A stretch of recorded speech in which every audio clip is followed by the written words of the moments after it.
Hello everyone. जैसे कि मैं आपको बताया था कि हमारा जो यूनिट चल रहा था 1.3 पार्ट 1, जो प्रीवियस जो आपका पार्ट 1 था जो आपका, जिसमें हमने बताया था एमएस ऑफिस में माइक्रोसॉफ्ट वर्ड के बारे में।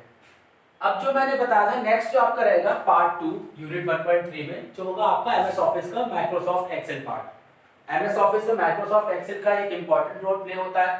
आप बेसिक इसका यूज, सपोज आप किसी एक शीट वगैरह को तैयार करते हैं जिसमें आपको लार्ज नंबर में डेटा को आपको प्रोवाइड कराना है, किसी एक स्कूल के स्टूडेंट का पूरा रिकॉर्ड रखना होता है, ऑफिस के सारे एम्प्लॉयज का, हॉस्पिटल्स के सारे पेशेंट्स का। तो एमएस ऑफिस में जो एक्सेल का जो होता है, इसका लार्ज अमाउंट में डेटा को स्टोर करने में यूजफुल होता है। एमएस ऑफिस की बात की जाए एक्सेल की, Microsoft Excel is an office package. ये भी एक ऑफिस के पैकेज की तरह ही होता है जिसका आपका यूज करते हैं, जिसमें किसी कैलकुलेशन के लिए करते हैं, डेटा को एनालाइज करने के लिए करते हैं। MS Excel provides a rich library in formula for calculation and list of commands for analysis of data. Excel file is also known as a workbook. A workbook is a collection of 3 worksheets by default. You can create new spreadsheet according to your requirement. आपके requirement के according आप अपने data को जितना भी आपका workbook पे है उसको आप वर्कशीट पर अपलोड कर सकते हैं। स्प्रेडशीट एक कंप्यूटर प्रोग्राम होता है जो आज के समय में जो क्या होता है एप्लीकेशन का बेसिक यूज किया जाता है। मोस्टली इसी का ऑफरली जो कह सकते हैं इसका बेसिक यूज हम इसी आज के समय में कर रहे हैं। यह एप्लीकेशन आपको 1000 लगभग कैलकुलेशन को एक टाइम में करने के लिए हेल्पफुल करती है।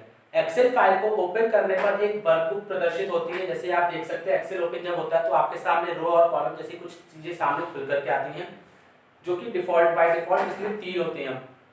आप अपनी आवश्यकता के अनुसार नई वर्कशीट को ओपन करके उन्हें नाम दे सकते हैं। आगे हम इसको इलेक्ट्रॉनिक स्प्रेडशीट को ओपन करने, सेल को एड्रेस कैसे करने, और जैसे भी इसके बारे में जो भी सब्जेक्ट रहेगा आपका क्या होता है, home, insert, page layout, formulas, data review, even view, तो हम इसको बताते हैं कैसे होता है। शीट क्या होती है, रो और कॉलम, सेल क्या कहलाते हैं। ठीक है। एमएस ऑफिस एक्सेल में जो बात करें अगर 2007 और 2010 के जो इसके वर्जन है, जैसे वर्डपैड में थे हमारे, इसी तरह से 2007, 2010 और 2013 के भी इसके आपके अपडेटेड वर्जन चल रहे हैं। एमएस ऑफिस 2007 जो है आपका help you produce professional looking documents by providing a comprehensive set of tools for creating and formatting your document in new interface. Microsoft Excel में जो 2007 और 2010 का जो आपका जो वर्जन है, जो आपके अभी जो आज के समय में जो यूज हो रहा है 2007, 2010 और 2013 बेसिक यूज हो रहा है, 2007 और 2010 3 की तुलना में बेहतर सुविधा है। ऑब्वियसली अगर आप बात करें 2003 के वर्जन में और आज के वर्जन में, तो दोनों में बहुत सारा डिफरेंस है। 2003 में जो अपडेटेड वर्जन जो आपका 2007 में आया और 2010 में जो आया, तो कंपेयर करें इन दोनों से तो आपका 2010 और 2013 आपका बेसिक ज़्यादा यूज होता है, क्योंकि इसमें जो आपके फीचर्स वगैरह जो होते हैं, आपका जो वर्किंग प्रोग्रेस रहता है बेस्ट होता है। ठीक है। इसकी जो एक्सटेंशन फाइल होती है जब हम सेव करते हैं तो इसकी एक्सटेंशन फाइल जो होती है .xlsx होती है। ठीक है। मैंने जैसे आपके सामने एक बना रखा है प्लेटफॉर्म। जब आप ओपन करते हैं स्टार्ट बटन पे जाने के बाद अपने कंप्यूटर के एक्सेल ओपन करते हैं तो कुछ इस तरह से शीट ओपन होकर के आती है। शीट ओपन होने के बाद आपके देख सकते हैं कि आपके सामने कुछ रोज वगैरह होते हैं। रो हमारे जो होते हैं वो हमेशा इस तरह ऐसे होते हैं, जो हमारे रोज वगैरह होते हैं ये रो कहलाते हैं। इसी तरह से जो हमारे कुछ कॉलम्स होते हैं ये तो हमारे रो होते हैं। इसी तरह से हमारे जो कॉलम होते हैं वो कुछ इस तरह से होते हैं। तो आप जैसे देख सकते हैं ये रो हो गया, पूरा फॉर्मेट आपका रो हो गया, और जो ऊपर से जो लाइंस आती है इसको आप कॉलम बोलते हैं। तो रो और कॉलम को जो मिला दे तो वो कहलाता है सेल। अगर आप देखें ये रो है और एक कॉलम की लाइन है, अगर हम इन दोनों को एक साथ ऐड कर दें तो हमारा कहलाता है सेल। और इसी के अंदर हम कोई भी एक लेटर या कोई भी हम फॉन्ट वगैरह को टाइप करते हैं। वर्कशीट जैसे कि आप देख सकते हैं कि वर्कशीट आपका शीट 1, शीट 2, शीट 3। आप सपोज अभी करंट टाइम में जो वर्क कर रहे हैं तो आपका शीट 1 कहलाएगा। आप जैसे सपोज करो स्कूल के अटेंडेंस रिकॉर्ड बनाना है तो आपने इसका नाम क्या कर दिया, रिनेम कर दिया attendance sheet, attendance sheet class 10। ठीक। इसी तरह से अगर आपको वर्कशीट 2 में काम करना है तो इसका नाम चेंज कर सकते हैं, अटेंडेंस शीट क्लास 11 कॉमर्स या साइंस व्हाटएवर यू वांट। ठीक है।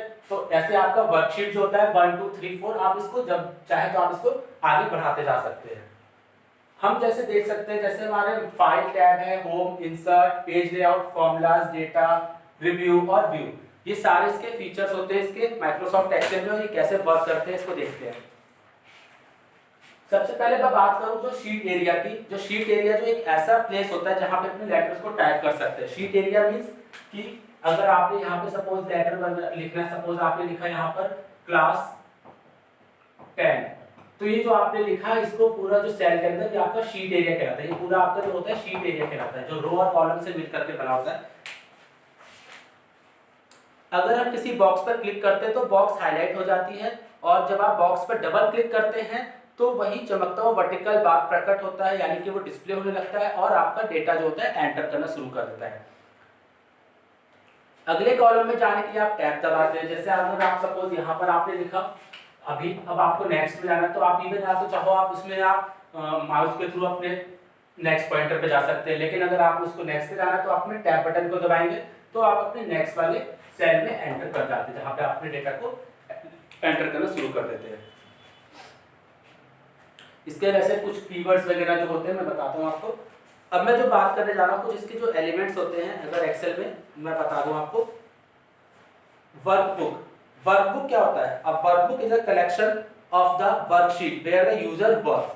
वर्कबुक एक पूरा कलेक्शन कहलाता है जहां पे हम काम करते हैं। जैसे अगर आपके स्क्रीन पर पूरा ये वर्कबुक बना हुआ है जिसमें आप अपने डेटा को एंटर करते हैं, तो जैसे आपने पूरा कलेक्शन कहलाता है वर्कबुक डेटा का। Maximum content 225 sheets to work इन।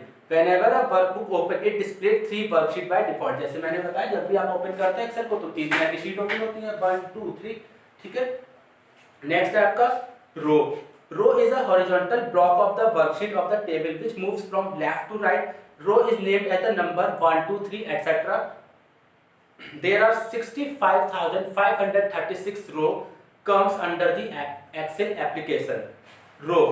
रो जो होता है आपका हॉरिजॉन्टल ब्लॉक से बना होता है। जैसे मैंने बताया रो कुछ इस तरह से बना रहता है, हॉरिजॉन्टल होती है लाइन इसकी आपकी। इसमें क्या होता है आपका रो में, ये आपका जो होता है एक वर्कशीट की पूरी चौड़ाई से बाएं से दाएं की ओर चलता है। जैसे आपका इस साइड से इस साइड की ओर चलेगा, लेफ्ट टू राइट। इसमें जो कहते हैं एरो एवं माउस के थ्रू आप अपने रो से दूसरे रो में आसानी से जा सकते हैं। वर्कशीट में अधिकतम जो रोज होती हैं एक वर्कशीट में लगभग जो होती है 65,536 रोज, जो ये बनी रहती है। इस तरह से मैं बात करूं तो अगर आप एक यहाँ तो फिलहाल हमारे पास 5 सेल है, लेकिन अगर एक पूरे जो वर्कशीट आप ओपन करते हो अपने सिस्टम पे या कंप्यूटर लैपटॉप पे, तो एक्सेल की जो पहली वर्कशीट होती है उसमें जो टोटल जो आपकी जो रोज वाली लाइंस होती है वो लगभग होती है 65,536, 65,536 के लगभग।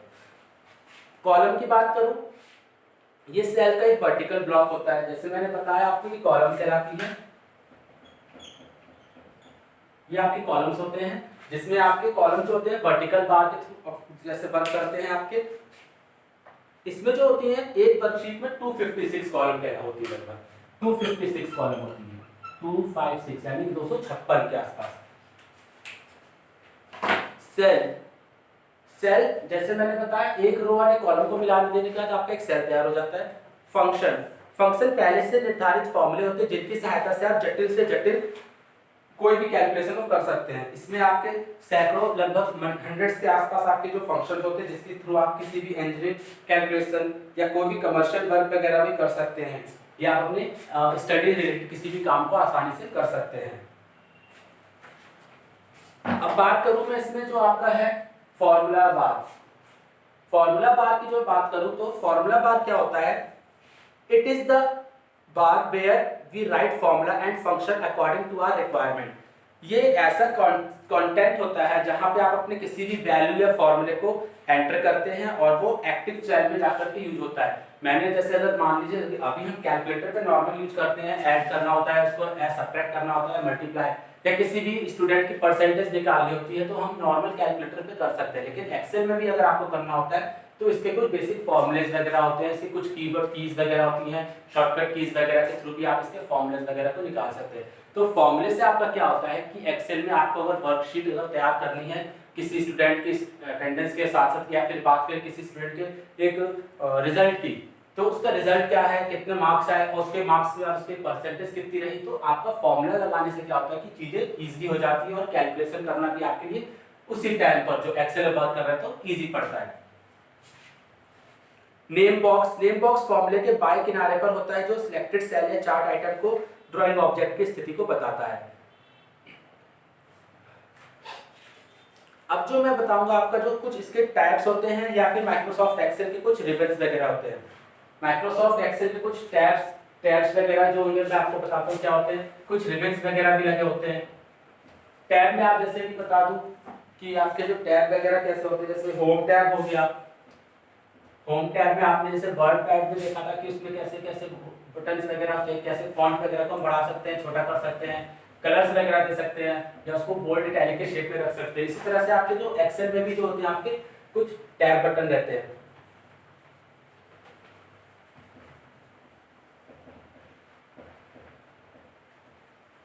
टैब की जो बात करूं अगर होम टैब में एक्सेल की, तो एक्सेल में जो होम टैब में जो पहला होता है वो आपका होता है क्लिपबोर्ड। क्लिपबोर्ड क्या होता है?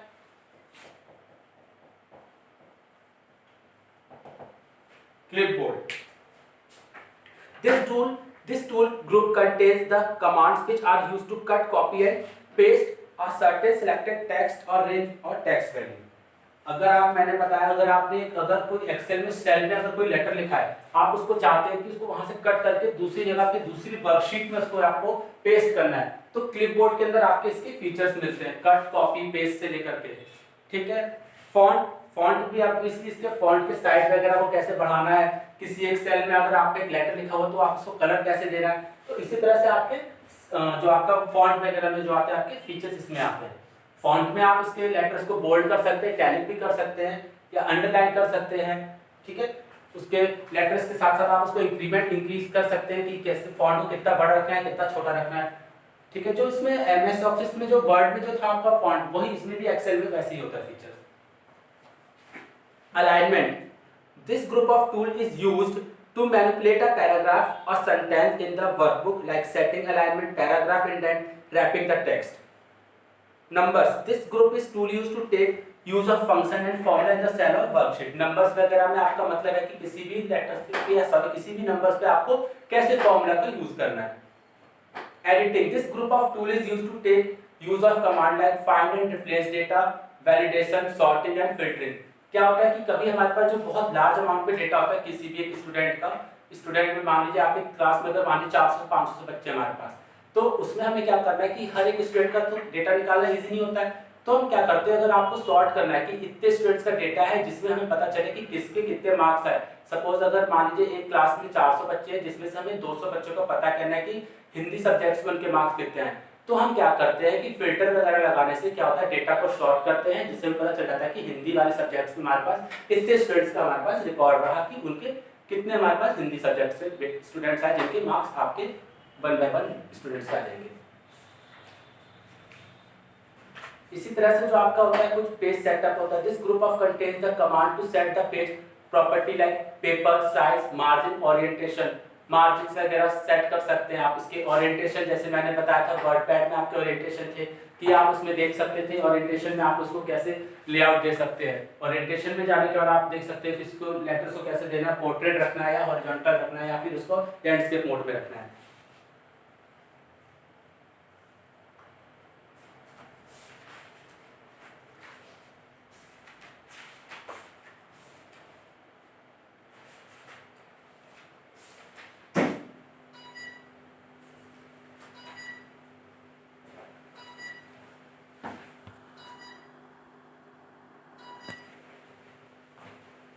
तो एमएस ऑफिस एक्सेल में आपका जो पॉइंट था यहाँ पर कंप्लीट होता है।